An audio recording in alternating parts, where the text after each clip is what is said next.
नमस्कार दोस्तों। आज हम जानेंगे कि हमारे इस यूनिवर्स की शुरुआत कैसे हुई।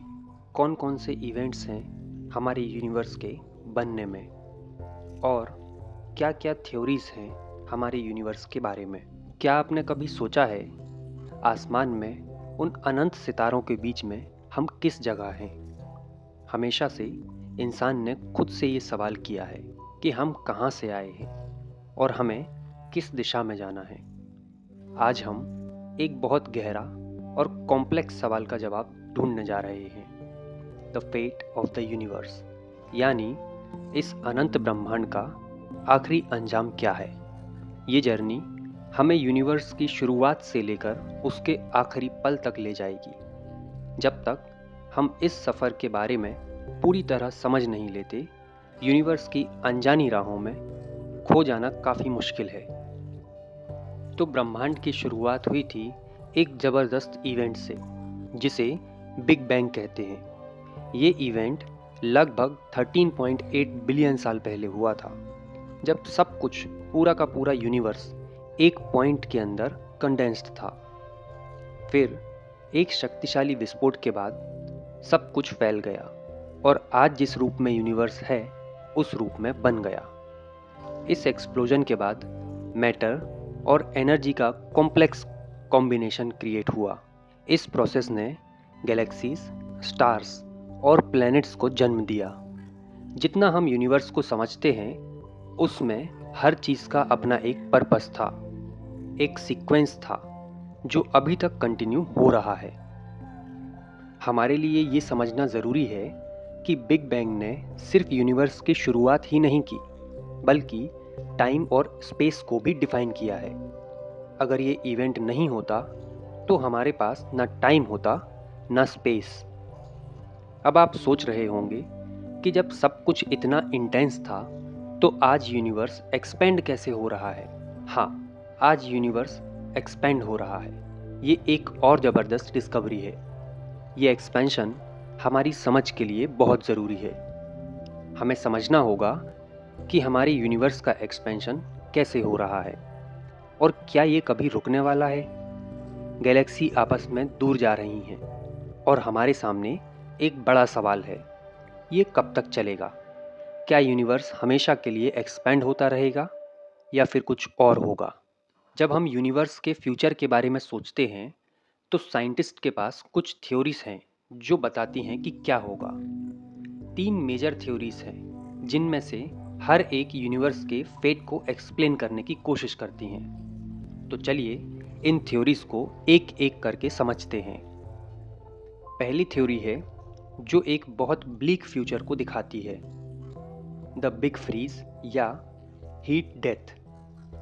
इस सिनेरियो के हिसाब से यूनिवर्स हमेशा एक्सपेंड होता रहेगा। गैलेक्सीज एक दूसरे से दूर जाती रहेंगी, स्टार्स खत्म हो जाएंगे और फिर एक ऐसा वक्त आएगा जब सब कुछ एकदम ठंडा हो जाएगा। जब सारे स्टार्स अपनी एनर्जी खत्म करेंगे तो यूनिवर्स एक कोल्ड और डार्क जगह बन जाएगा। सब कुछ अपने ही अंदर घटता जाएगा और कोई भी लाइफ सरवाइव नहीं कर पाएगी। यूनिवर्स के आखिरी पल में बस ब्लैक होल्स ही बचेंगे और फिर वो भी एवेपोरेट हो जाएंगे। दूसरी थ्योरी है द बिग क्रंच। इसके मुताबिक जो यूनिवर्स अब एक्सपेंड हो रहा है, एक वक्त आएगा जब ये एक्सपेंशन रुक जाएगा और फिर ग्रेविटी की वजह से सब कुछ एक पॉइंट की तरफ पुल हो जाएगा। ये प्रोसेस ऐसे चलेगा कि गैलेक्सीज, स्टार्स, सब कुछ एक जगह पर जैम हो जाएगा। सब कुछ काफ़ी डेंस हो जाएगा और फिर एक मोमेंट आएगा जब यूनिवर्स अपने आप को कोलैप्स करेगा। ये कोलैप्स एक नया बिग बैंग भी हो सकता है, एक साइकिल के रूप में। इस थ्योरी के हिसाब से यूनिवर्स अपने आप को दोबारा शुरू कर सकता है। तीसरी थ्योरी है द बिग रिप। ये थ्योरी कहती है कि डार्क एनर्जी जो अभी यूनिवर्स को एक्सपेंड कर रही है, फ्यूचर में और भी ज़्यादा स्ट्रॉन्ग हो सकती है। इसके बाद डार्क एनर्जी की स्पीड इतनी तेज़ हो जाएगी कि वो गैलेक्सीज, स्टार्स और इवन एटम्स को भी अपने से दूर कर देगी। जैसे जैसे स्पेस का एक्सपेंशन बढ़ेगा, सब कुछ अपने आप से टूटने लगेगा। ये एक बिग रिप होगा। सब कुछ एकदम छोटे टुकड़ों में टूट जाएगा और यूनिवर्स एक ऐसे सिचुएशन में पहुंच जाएगा जहां कोई लाइफ, कोई भी स्ट्रक्चर नहीं रहेगा। अब बात करते हैं डार्क एनर्जी और डार्क मैटर के बारे में। ब्रह्मांड की हर चीज़ को समझने में एक बहुत बड़ी चैलेंज होती है। डार्क मैटर और डार्क एनर्जी, ये दोनों फोर्सेस काफ़ी अजीब और मिस्टीरियस हैं। ये हमारे यूनिवर्स का 95% हिस्सा बनाते हैं, लेकिन हम इन्हें डायरेक्टली देख नहीं सकते।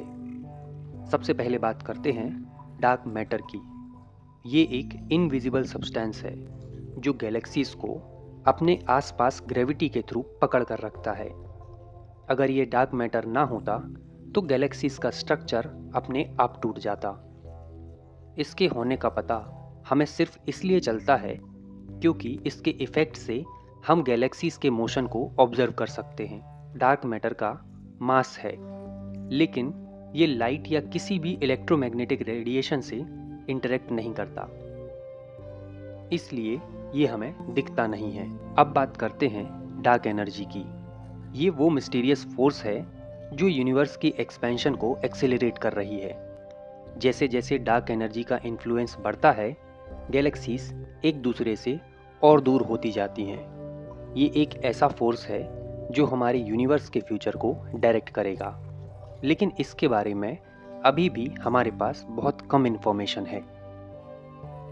आज के दिन तक हमने डार्क एनर्जी और डार्क मैटर के बारे में बहुत कुछ सीखा है, लेकिन अभी भी इनके सीक्रेट्स हमारे लिए एक बहुत बड़ा राज हैं। डार्क मैटर एक ऐसा फोर्स है जो गैलेक्सीज को एक दूसरे के पास रखता है, जबकि डार्क एनर्जी यूनिवर्स की एक्सपेंशन को एक्सेलरेट करता है। ये दोनों फोर्सेस यूनिवर्स के फेट को डायरेक्ट करेंगे। अगर डार्क एनर्जी की स्पीड बढ़ती है तो बिग रिप के चांसेस ज़्यादा होंगे, और अगर ग्रेविटेशनल पुल स्ट्रॉन्ग हो गई तो बिग क्रंच हो सकता है, और अगर एक्सपेंशन स्लो हो गई तो यूनिवर्स एक तरह से सेटल हो सकता है। अब जानते हैं कुछ इंटरेस्टिंग फैक्ट्स हमारे यूनिवर्स के बारे में। नंबर 1, यूनिवर्स का साइज। यूनिवर्स का साइज इतना ज़्यादा है कि हम सोच भी नहीं सकते। हाँ, ऑब्जर्वेबल यूनिवर्स के बारे में हम बात कर रहे हैं, जो लगभग 93 बिलियन लाइट ईयर्स तक फैल चुका है। लेकिन उससे ज़्यादा यूनिवर्स क्या है, ये हमारे लिए अभी भी एक मिस्ट्री है। नंबर 2, अगर आप अर्थ पर रेत के हर एक दाने को काउंट कर लेते हैं तो भी यूनिवर्स में स्टार्स का नंबर उनसे ज़्यादा होगा। हाँ, लगभग 100 बिलियन गैलेक्सीज हैं और हर गैलेक्सी में करोड़ों स्टार्स होते हैं। तो सोचिए कितने ज़्यादा तारे हैं हमारी गैलेक्सीज में। नंबर 3, ब्लैक होल्स ऐसे ऑब्जेक्ट हैं जो इतने डेंस होते हैं कि इनका ग्रेविटेशनल पुल अपनी तरफ सब कुछ खींच लेता है, चाहे वो लाइट हो या फिर कोई और चीज़। अगर एक ब्लैक होल को हम अर्थ के साइज के बराबर श्रिंक कर देते हैं तो वो बहुत ज़्यादा डेंस हो जाएगा। नंबर 4, वीनस पर एक दिन एक साल जितना लंबा होता है। वीनस का रोटेशन बहुत स्लो है, इसलिए एक दिन के लिए वो ज़्यादा टाइम लेता है। वीनस का एक रोटेशन लगभग 243 अर्थ के दिनों के बराबर है, जबकि वीनस का ऑर्बिट सिर्फ 225 अर्थ के दिनों के बराबर होता है। नंबर 5, हबल स्पेस टेलीस्कोप की मदद से हम 13 बिलियन साल पहले की इमेजेस देख सकते हैं। यानी जब हम किसी गैलेक्सी को देखते हैं तो हम एक्चुअली उसकी पुरानी रोशनी देख रहे होते हैं जो उस गैलेक्सी से हम तक पहुंचती है। नंबर 6, स्पेस में ऐसे प्लैनेट्स भी हैं जो डायमंड से भरे हुए हैं। 55 सेंचुरी ई एक ऐसा प्लैनेट है जो अपने सरफेस पर डायमंड्स की बहुत बड़ी डिपॉजिट्स रखता है। इस प्लैनेट का मास अर्थ से 2 गुना है और यह अपने स्टार के बहुत क्लोज ऑर्बिट करता है। नंबर 7, स्पेस में एक बहुत ह्यूज क्लाउड है जो अल्कोहल से भरा हुआ है। ये क्लाउड सेगिटेरियस B2 के नाम से जाना जाता है और ये हमारे मिल्की वे गैलेक्सी के सेंटर के पास है। इस क्लाउड में इथाइल अल्कोहल काफ़ी ज़्यादा अमाउंट में है, जो हमारे लिए एक इंटरेस्टिंग डिस्कवरी है। तो दोस्तों, आज हमने जाना यूनिवर्स की शुरुआत कैसे हुई और कौन कौन सी थ्योरीज हैं जो यूनिवर्स के बारे में कही जाती हैं। यूनिवर्स का एक्सपेंशन और यूनिवर्स का कॉन्ट्रैक्शन दोनों ही आज हमने डिस्कस किए। मिलते हैं अगली वीडियो में किसी अमेजिंग और इंटरेस्टिंग टॉपिक के साथ। धन्यवाद।